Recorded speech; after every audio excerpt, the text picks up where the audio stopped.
Olá pessoal, aqui quem fala é o Sérgio Santos e estamos aqui mais um dia para conversarmos sobre o nosso quadro Ciência e Espiritualidade. Bem, no dia de hoje nós vamos conversar um pouco sobre o passe ou as terapias complementares espíritas, tá? E como isso pode afetar no bem-estar de pacientes com HIV. Muito bem.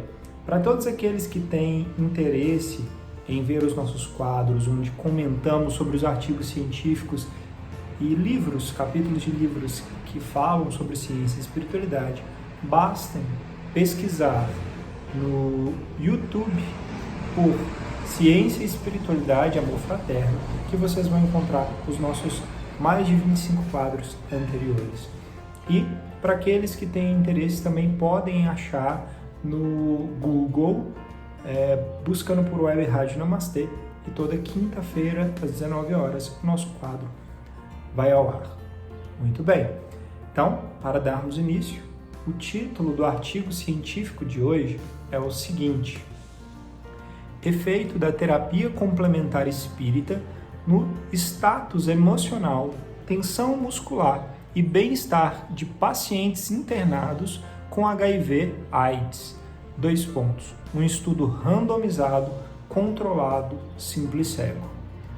Esse artigo científico ele foi publicado no journal ou na revista que se intitula Journal of Complementary and Integrative Medicine, que quer dizer Jornal de Terapia Complementar Integrativa, de Medicina Complementar Integrativa, e foi publicado no ano de 2018. O primeiro autor deste trabalho é a Hélida Mara Carneiro e a última autora, a Maria de Fátima Borges. Ambos e os demais autores também são de Uberaba, em Minas Gerais, no Brasil. Para que possamos conversar um pouquinho sobre este estudo, é importante que a gente relembre, revisite alguns temas que são fundamentais para a abordagem emocional. De acordo com a Organização Mundial da Saúde, a OMS, mais de 450 milhões de pessoas têm problemas de pensamentos, sensações associados à mente, ou seja, doenças da mente no mundo inteiro. Tá? A ansiedade e a depressão são os quadros mais comuns. Todos aqui já sabem, mas não custa relembrar. A ansiedade é quando nós temos uma aflição constante, uma sensação de incômodo, de angústia, que não nos permite fixar no que nós estamos fazendo e vivenciando no momento. Constantemente, a ansiedade ela está associada com quadros também de depressão. Depressão onde a pessoa se sente mal, indisposta, com baixa autoestima e baixa capacidade de realização de atividades, de pensamentos, de leituras e de qualquer outra ação.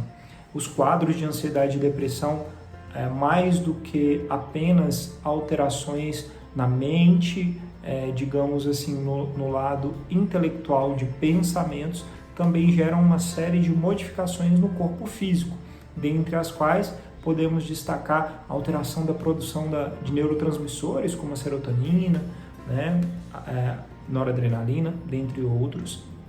E também gera, a longo prazo, quando não tratado, problemas corporais, físicos, como dores no corpo, articulações, problemas autoimunes, dentre outros problemas. Tá? A depressão e a ansiedade, então, já são problemas grandes no mundo, e especialmente quando um paciente ele está internado em hospitais. Tá? A internação em hospitais ela é um quadro necessário em diversos tratamentos, mas ela está associada com o aumento de sensações de incerteza, de vulnerabilidade, e especialmente por estar cercado por pessoas estranhas, na maioria das vezes nos tratamentos, a pessoa se sente desprotegida, desamparada em muitos aspectos, tá? Especialmente pacientes com HIV/AIDS, que é a síndrome da imunodeficiência, tá? Que é provocada por um vírus. Esse vírus ele se multiplica no organismo. Até hoje nós não temos curas. Esse ano de 2021 houve um grande avanço com os testes de vacina de RNA que vieram aí após a pandemia do Covid-19, que estão permitindo grandes avanços no tratamento, mas até o momento ainda não há cura para o HIV, em definitivo, disponível para todos. E essa síndrome da imunodeficiência faz com que o paciente contaminado tenha muita dificuldade de combater infecções. O sistema imunológico então fica deficitário, defasado, e o paciente acaba tendo muitos problemas de saúde. Hoje existe, especialmente no Brasil, um amplo quadro de tratamento com vários medicamentos no coquetel medicamentoso para o tratamento do HIV, da AIDS, porém ainda não é a cura, tá? Bem, claro que os tratamentos medicamentosos são indispensáveis, especialmente em se tratando de HIV e controle de vírus, não tem como dispensar os tratamentos medicamentosos. Mas as terapias alternativas, não só no Brasil como no mundo, têm ganhado grande expressão e aumentado a sua frequência devido ao sucesso que essas terapias têm trazido em diversos casos. Dentre as diversas terapias alternativas, nós já conversamos sobre várias aqui, no nosso quadro Ciência e Espiritualidade. Convido a todos a assistirem os quadros anteriores, mas uma das terapias alternativas é o passe espírita, ou aqui, mais especificamente neste trabalho, eles trabalharam com terapia complementar espírita, que associa junto ao passe uma série de atividades de cunho espírita kardecista. O espiritismo é uma das doutrinas e religiões mais seguidas no Brasil, ficando aí atrás do catolicismo e do protestantismo, das religiões protestantes, mas o espiritismo kardecista é muito grande, é algo que, especialmente no Brasil, atinge e tem a simpatia de grande parte da população. Tanto é que um dos maiores expoentes da mediunidade mundial, o nosso querido Chico Xavier, viveu aqui e deixou mais de 400 obras amparando não só o Brasil, mas o mundo inteiro aí, com informações preciosas. Bem, no Brasil, vários hospitais permitem e oferecem a terapia complementar espírita, o auxílio de voluntários espíritas no acompanhamento de pacientes que estejam internados. Então, dentro deste contexto, o objetivo deste trabalho foi acompanhar e avaliar o efeito da combinação da terapia complementar espírita, que em inglês eles abreviam como CST, em pacientes que têm HIV e estejam internados, associando com as terapias tradicionais hospitalares para tratamento da HIV. E aí eles avaliaram alguns parâmetros, e os principais parâmetros foram as sensações negativas ou positivas, a tensão muscular e a descrição de bem-estar. Tá? E aí compararam esses pacientes com o antes e o depois e entre grupos, tá bom? Muito bem. Então, vamos falar um pouquinho sobre a metodologia que este estudo científico utilizou. No total, 57 pacientes foram convidados a participar do estudo, sendo que 44 aceitaram ou estiveram capazes devido aos critérios de inclusão que avaliavam a percepção, a capacidade intelectual, o entendimento, a aceitação, dentre outros. Esses 44 pacientes foram divididos então em dois grupos. Um grupo que era o grupo controle, que recebeu somente o tratamento tradicional hospitalar, os medicamentos tradicionais para tratamento do HIV, e foi composto por 22 pessoas. O outro grupo recebeu o tratamento tradicional hospitalar mais a terapia complementar espírita, tá? E esse grupo também composto por 22 pessoas. No final, tiveram alguns desistentes e o grupo controle terminou com 21 pacientes e o grupo tratado com terapia complementar espírita com 20 pacientes. Quais foram as intervenções oferecidas no grupo tratado com a terapia complementar espírita que diferenciou do grupo controle? As principais intervenções foram a oração, primeiro, tá? Fazer uma prece com intercessão a Deus pelo paciente, junto com ele. O segundo foi uma educação espírita, que na verdade era a leitura de um trecho do Evangelho segundo o Espiritismo. Terceiro, um passe espírita dado por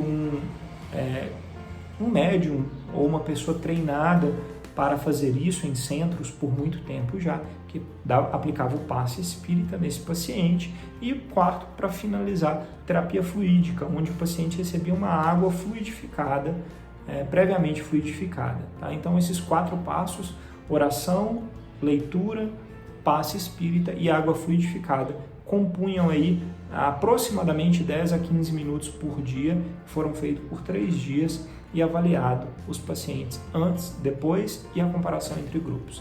Tá? Então, mediram antes e depois, através de questionários e equipamentos, a tensão muscular, a percepção negativa e ou percepção positiva do estado, dos acontecimentos e o bem-estar dos pacientes. Tá? Então, vamos agora conversar um pouquinho sobre os principais resultados deste estudo. Muito bem. Os principais achados deste estudo científico mostraram o seguinte: o grupo que recebeu a associação da terapia complementar espírita com o tratamento tradicional tiveram uma melhora muito grande e significativa da percepção positiva, reduzindo a percepção negativa do estado em que se encontravam. Então, esses questionários mostraram uma melhora nessa percepção mais positiva e redução da percepção negativa. Além disso, os pacientes tiveram uma redução da tensão muscular quando receberam esse terapia complementar espírita e melhoraram a percepção de bem-estar, tá? Comparando o antes com o depois. Então, a associação da terapia complementar melhorou todos os parâmetros mentais, de tensão muscular e ansiedade e depressão que foram medidos nesse trabalho, né? Mostrando aí um efeito grandemente positivo. Nós sabemos que a terapia complementar ela nunca deve substituir os tratamentos tradicionais, mas como ela não tem efeitos colaterais como medicamentos, as terapias complementares são muito bem-vindas e o SUS, né, o Sistema Único de Saúde Brasileiro, estimula o uso das terapias complementares, pois além de melhorar o bem-estar do paciente, melhora e reduz os custos de saúde, né? Porque costumam ser muito mais baratas aplicações de terapias complementares do que das tradicionais alopáticas. Muito bem, vamos conversar um pouquinho também sobre o lado espiritual, né, destes achados. Nós sabemos que o Espiritismo, né, que é uma doutrina kardecista com base cristã, que significa que segue totalmente os ensinamentos de Jesus, né? Ela tem o objetivo de mostrar a realidade da permanência eterna da vida, né? Então, nós continuamos vivos apesar do desencarne, dos problemas e das passagens, né, que acontecem quando nós perdemos o corpo físico, na morte do corpo físico, que a gente chama de desencarne.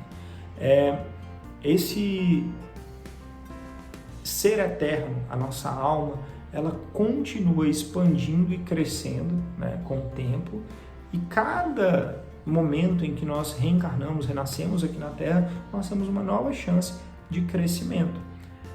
Sabendo disso, fica muito mais fácil compreender que todas as vezes que nós trabalhamos com passes e energias, nós que somos feitos de matéria que é por si só composta por átomos que são energia, né? Podemos influenciar um ao outro, né? Quando nós temos equipes espirituais, irmãos espirituais ou anjos de guarda, como queiram chamar, né, que são essas pessoas que estão acima de nós em elevação moral, íntima, espiritual, e acabam vindo nos auxiliar, nos amparar e nos guiar nesse processo de aprendizagem e crescimento. E muitas vezes eles também auxiliam nessa parte de tratamentos físicos, especialmente em hospitais, né? Jesus mesmo já nos dizia: eu não vim para os sãos, eu vim para os doentes.